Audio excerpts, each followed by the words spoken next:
আমার মনে হয় না যে এই 26-এর মতো বাকি হজগুলো হয়ে যায়। 26-এর হজটি বিগত হজগুলিকে ডিঙ্গিয়ে ভালো হজ হিসেবে এটাকে পরিগণিত হয়েছে। এবং এর জন্য হাব কর্মকর্তা যারা রয়েছে তাদেরকে আমি ধন্যবাদ জানাই। তাদের অক্লান্ত পরিশ্রম ছিল এবং সেই সঙ্গে ধর্ম মন্ত্রণালয়কে আমি ধন্যবাদ জানাই।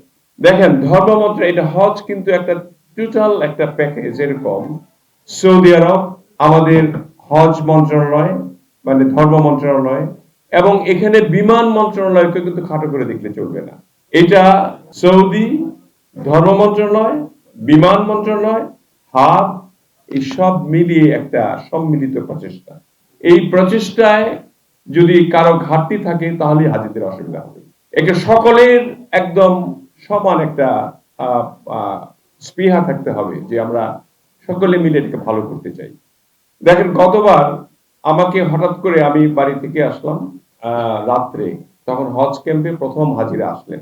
রাত্রিবেলা রাত 12টার সময় আমাদের মাননীয় প্রধানমন্ত্রী আমাকে ফোন করলেন, আপনি সকালবেলা হাজি ক্যাম্পে যাবেন। তো নর্মালি আমি জানতাম যে হাজি ক্যাম্পে ধর্মমন্ত্রী যান, ধর্ম সচিবরা যান, ধর্ম মন্ত্রণালয়ের কর্মকর্তারা যান, যে আপনি যাবেন। আমি বললাম, স্যার কেন, মানে কোনো নির্দেশনা আছে কিনা? আপনি যাবেন ওখানে, এখানে হাজিদের খাবার টাকা বেশি নেওয়া হচ্ছে। আর এই খাবার টাকা বেশি নেওয়া হচ্ছে মানে কেন? মানে আমি তো আসলে অ্যাওয়ার ছিলাম না, আমি হস্ত কোনো সময় ওখানে হ্যান্ডেল করিনি। তো আমি গেলাম, মাননীয় প্রধানমন্ত্রী বলেছেন, আমি সকালবেলা গেলাম এবং তার আগে আমি জেনে নিলাম আমাদের মন্ত্রণালয়, পর্যটন মন্ত্রণালয়, তাদের কাছে ইনস্ট্রাকশন নিলাম কি ব্যাপারটা কি, একটু আমাকে বলেন। সম্ভবত ওখানে আমাদের পর্যটনের খাবারের দোকান ছিল, মানে খাবারের স্টল ছিল। সেই স্টলের খাবারের দাম ছিল 130 টাকা বা সামথিং লাইক দ্যাট। এটাকে ওখানে গিয়ে আমি বললাম, আমি এসেছি, আমি এখানে হজ পরিদর্শন করলাম, বলছি আপনাকে পাঠানো হয়েছে, হাজিরা বেশি দামে খাচ্ছে।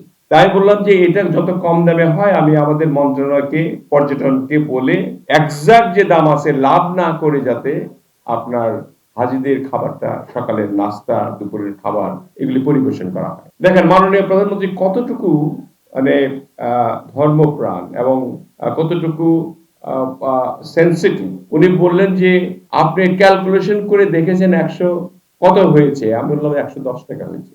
বললো যে 110 টাকা কেন? 10 টাকা নয় কমই হলো। একটু নয় 10 টাকা লসই করলেন। আরে ভাই, সোয়াব হবে, অনেক সোয়াব হবে। এই যে কথাটা বললেন, মানে এমন ভাবে বললেন, এত আন্তরিক ভাবে বললেন যে আরে ভাই সোয়াব হবে, 10 টাকার জন্য কিছু হবে না, সোয়াব হবে। বলেন পর্যটন মন্ত্রণালয়কে 100 টাকা করে দিতে বলেন, এবং সেটা করা হয়েছিল। অর্থাৎ হজ সম্বন্ধে আমাদের যে মাননীয় প্রধানমন্ত্রী, তিনি অত্যন্ত এটার ব্যাপারে অ্যাওয়ার, এবং হজ যাত্রীদের কোনো ধরনের অসুবিধা যাতে না হয়। আমাদের বিমানের ডিএমএস এখানে আছে, এমডি সাহেব আছে। আমরা একটা টিম পাঠিয়েছিলাম, আমি জানি না টিম কতটুকু কাজ করেছে, হয়তো আমি জানতে পারবো আর কি। যদি এবার ভালো কাজ না করে থাকে, আগামীবার সেই টিমটা ছোট করে ভালো কাজ করার জন্য ধর্ম মন্ত্রণালয়ের সঙ্গে সংযুক্ত করে দিয়ে হাজিদের এই যাতে লাগেজের যে 2-3টা অসুবিধা দেখলাম, শুনলাম, এগুলি যাতে এই 27-এর হজের না হয় সেটা এনশিওর করা হলো, এবং এনশিওর করছি আমরা। যদি তারপরেও তারা যদি কথা না শুনে, তাদের বিরুদ্ধে অ্যাকশন নেওয়া হবে। চ্যানেল বি প্লাস, নতুন সূর্যোদয়, নতুন বাংলাদেশ।